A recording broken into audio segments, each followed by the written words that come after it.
Hi hello, ഇന്ന് നമ്മൾ വീട്ടിലൊക്കെ വന്നു കഴിഞ്ഞൊരു വ്ളോഗാണ് ചെയ്യുന്നത്. ഞാൻ നൈറ്റ് ഡ്യൂട്ടി കഴിഞ്ഞ് നേരെ വീട്ടിലോട്ടാണ് വന്നത്. വീട്ടിൽ വന്ന വ്ളോഗൊക്കെ എടുത്തതാണ്, പക്ഷേ എങ്ങനെയോ അതൊക്കെ പോയി ഫോണിൽ നിന്ന്. അങ്ങനെ ഞാൻ വീട്ടിൽ വന്നു കഴിഞ്ഞ് ചുമ്മാ ഇങ്ങനെ ഒരു പണി ഇല്ലാതിരുന്നപ്പോഴാണ് ഞാൻ എൻ്റെ ഹെയർ ശ്രദ്ധിച്ചത്. അതുവരെ നൈറ്റ് ഡ്യൂട്ടി കഴിഞ്ഞ് റൂമിൽ വന്ന് കിടക്കുകയും ഡേ പോയിട്ട് വൈകിട്ട് വന്ന് കിടക്കുന്ന സിറ്റുവേഷനൊക്കെ ആയതുകൊണ്ട് ഹെയറും ഫേസും ഒന്നും അങ്ങനെ ശ്രദ്ധിക്കാൻ പറ്റിയില്ലായിരുന്നു. അങ്ങനെ ഞാൻ ഹെയർ നോക്കിയപ്പോഴത്തേക്കും തല നിറച്ച് താരനൊക്കെ കയറി, അത് മുഖത്ത് സ്പ്രെഡായി, തലയിൽ എണ്ണയൊക്കെ മാറി ഡ്രൈ ആയപ്പോൾ താരനൊക്കെ ഭയങ്കരമായിട്ട് കൂടി.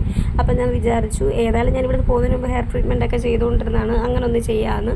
അതുപോലെ തന്നെ ഫേസ് ഞാൻ നോക്കി, കാരണം ഇന്നലെ വന്ന സമയത്തൊക്കെ ഞാൻ നല്ലപോലെ വെയിലത്തൂടെ വന്നത്. അപ്പോൾ ഞാൻ വെച്ച് സ്കിൻ കെയറും കൂടെ ഒന്ന് ചെയ്യാമെന്ന്. അങ്ങനെ ഞാൻ അതിന് ഹെയറിന് വേണ്ടി ഞാൻ അതിരാവിലെ വെള്ളത്തിൽ ഉലുവ ഇട്ട് വെച്ചേ, കാരണം ഉലുവ കുതിരുന്നതിനനുസരിച്ച് നമുക്ക് അരച്ചെടുക്കാൻ എളുപ്പമായിരുന്നു. അങ്ങനെ ഈ ഉലുവ അരച്ചിട്ട് അതിനകത്തോട്ട് ഞാൻ ചെറുനാരങ്ങയുടെ നീര് ആഡ് ചെയ്യുന്നുണ്ട്.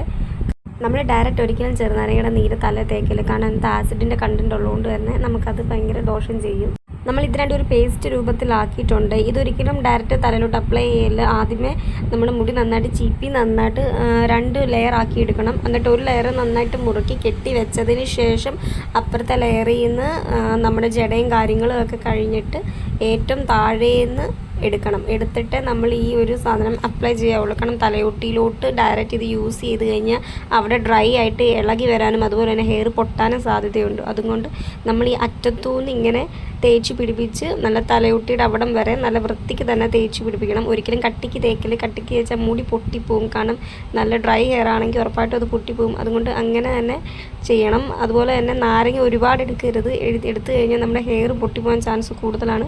അതുകൊണ്ട് ഇങ്ങനെ 2 ലെയറാക്കി എടുത്ത് നമ്മൾ നന്നായിട്ട് ഈ പേസ്റ്റ് തലയിൽ അപ്ലൈ ചെയ്ത് കൊടുക്കണം. ഒത്തിരി കട്ടിക്ക് അപ്ലൈ ചെയ്യില്ല, കാരണം ലൈറ്റായിട്ട് അപ്ലൈ ചെയ്ത് കഴിയുമ്പോഴത്തേക്കും ഇത് ഉണങ്ങി കഴിയുമ്പോഴത്തേക്കും താരൻ ഇതിൻ്റെ കൂടെ തന്നെ ഇളകി വരും. ഒന്ന് ട്രൈ ചെയ്ത് അങ്ങനെ നോക്കണേ.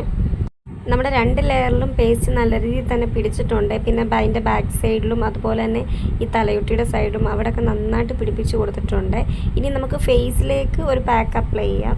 ഫേസ് പാക്കിന് ഞാനിവിടെ യൂസ് ചെയ്യുന്നത് വെച്ചാൽ അരിപ്പൊടിയില്ലേ, നമ്മൾ അരിച്ച് പൊടിക്കുന്നതാണ്. അരിപ്പൊടിയും അതുപോലെ തന്നെ നല്ല കട്ടപ്പാൽ, ഫ്രഷ് പാലും അതുപോലെ തന്നെ ഒരു നാരങ്ങ നീരും ഒഴിക്കുന്നുണ്ട്. കാരണം ഇത് പേസ്റ്റ് രൂപത്തിലാക്കിയിട്ട് നമ്മൾ തേക്കാവുള്ളൂ. ആദ്യം തന്നെ മുഖം ഒന്ന് വെക്റ്റാക്കാൻ വേണ്ടി ഞാൻ ഇവിടെ ഐസ് ക്യൂബാണ് തേക്കുന്നത്.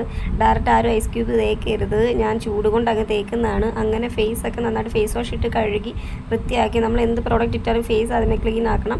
എന്നിട്ട് നേരെ നമ്മുടെ കയ്യിലിരിക്കുന്ന പേസ്റ്റ് മുഖത്തും കഴുത്തേലും കണ്ണിൻ്റെ അടിയിലും ഒക്കെ നന്നായിട്ട് അപ്ലൈ ചെയ്ത് കൊടുക്കണം. ഒരു പേസ്റ്റ് രൂപത്തിലാക്കുമ്പോൾ തന്നെ ഒത്തിരി തിക്കാകല്, ലൈറ്റായിട്ടേ നമ്മൾ ആ പേസ്റ്റ് ആക്കാവുള്ളൂ. അങ്ങനെ ഫേസിലൊക്കെ പിടിപ്പിച്ച് കഴിഞ്ഞപ്പോഴത്തേക്ക് മുഖമൊക്കെ അങ്ങ് വല്ലാണ്ടായി പിടിപ്പിക്കുന്ന രൂപം പോലെ ആയിപ്പോയി. അങ്ങനെ ഞാനിത് ഒന്ന് പിടിക്കാൻ വെക്കണം. ഫേസിൽ തേച്ച സമയത്ത് എൻ്റെ ഹെയർ ഡ്രൈ ആയി, അതുപോലെ തന്നെ ഫേസ് ഡ്രൈ ആയി. കുളിച്ചിട്ട് ഞാൻ റിസൾട്ട് കാണിക്കാം. ഞാൻ കുളിച്ച് കഴിഞ്ഞ ഉടനെ അല്ല വീഡിയോ ഇടുന്നത്. ഇത് കുറച്ചുകൂടി ഹെയർ ഡ്രൈ ആയിട്ടാണ് ഞാൻ കാണിക്കുന്നത്. അങ്ങനെ കാണിച്ചാലേ കാര്യമുള്ളൂ, എന്നാലേ താരനൊക്കെ ഉണ്ടെങ്കിൽ തന്നെ മുകളിലോട്ട് ഇങ്ങനെ വരത്തുള്ളൂ. ഞാൻ എൻ്റെ തലയിൽ കുറച്ചൊക്കെ പോയിട്ടുണ്ട്, എല്ലാം ഒന്നും അങ്ങനെ പെട്ടെന്ന് പോകത്തില്ല. നമ്മളിപ്പോൾ വീട്ടിലിരിക്കുന്ന സമയത്ത് മാക്സിമം ഒരു 2-3 വീക്സൊക്കെ ഇത് കണ്ടിന്യൂ ആയിട്ട് ഈ 2 റെമഡീസ് നോക്കുവാണെങ്കിൽ ഉറപ്പായിട്ടും അതിന് ആഫ്റ്റർ റിസൾട്ട് കാണും. ഞാൻ ഹോസ്റ്റലായതുകൊണ്ട് എനിക്ക് അങ്ങനെ റിസൾട്ട് കിട്ടാൻ സാധ്യത കുറവാണ്. അതുപോലെ തന്നെ ഫേസിലാണ് കുറച്ച് ഗ്ലോയിങ് കാര്യങ്ങളും ഒക്കെ വന്നു. എൻ്റെ ഫേസിൽ സൺടാനും അതുപോലെ തന്നെ ഫേസിലൊരു ഡാർക്ക് സ്പോട്ട് പോലെ ഉണ്ടായിരുന്നു. അതൊക്കെ ഏകദേശം കുറച്ചൊക്കെ മാറി. ഞാൻ ലിപ്സ്റ്റിക്ക് മാത്രമേ യൂസ് ചെയ്തിട്ടുള്ളൂ. അതുകൊണ്ട് റിസൾട്ട് കാണുമ്പോൾ നിങ്ങൾക്ക് പ്രത്യേകിച്ച് മനസ്സിലാകും. തീർച്ചയായും വീട്ടിലിരിക്കുന്നവർ ഇങ്ങനെയുള്ള റെമഡീസൊക്കെ ട്രൈ ചെയ്യണം, ഉറപ്പായിട്ടും റിസൾട്ട് വരും. അപ്പോൾ അത്രേ ഉള്ളൂ. ബൈ. നമ്മുടെ ചാനൽ തീർച്ചയായിട്ടും സബ്സ്ക്രൈബ് ചെയ്യണേ.